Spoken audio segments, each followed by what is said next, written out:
എന്താന്ന് വെച്ചാല് പെരീക്ക് പച്ചക്കറിയും മീനും പെരീത്തെ ചെലവും നോക്കണുണ്ട്. അത് പോക്കരാക്കാന്റെ പീടിന്ന് കടമാവും. അത് വന്നാ ഓൻ കൊടുക്കും. അപ്പൊ ഇത്രയും ദിവസം ചെരുപ്പ് കടയിലേനി.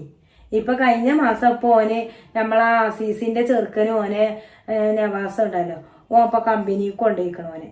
ഇപ്പൊ എന്താണ്, ഇപ്പൊ കമ്പനിന്ന് ഇപ്പൊ പോരുന്നുണ്ട്. ഇനി അത് ലീവിന് വരികയാണോ അതോ ഇനിയിപ്പൊ അവിടെ ഒഴിവാക്കി പോരാണ്. എവിടെ ഒന്നും ഉറച്ചു നിക്കൂല. നിക്കാനയക്കണ പെണ്ണുങ്ങളാകണ്ടേ, എന്നെങ്കിലല്ലേ മാപ്പിളാരോടെ പണിത്തുക്കുള്ളൂ. ഇതിപ്പോ കാണാതൊക്കെ കജൂല. അതാണ് ഇച്ചപ്പൊക്കെ മനസ്സിലാക്കണില്ല എന്നാ പോലെ വിചാരം.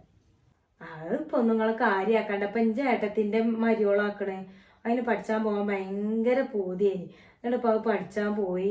പക്ഷെ എന്താ വെച്ചാൽ ഇപ്പൊ ഏട്ടത്തിനെ കണ്ടുകൂടാ. ഓളിപ്പോ പുറത്തിറങ്ങി പണിയെടുക്കൽ തുടങ്ങിയപ്പോ ഇപ്പൊ എന്താണ് ഒരു പണിക്കും കൂടിക്കോ ഞായറാഴ്ച ശനിയാഴ്ചയൊക്കെ ലീവ് ദിവസം ഒരു പണിക്ക് നിന്നിട്ട് ഏടത്തേക്ക് കൂടി കൊടുക്കൂല്ല.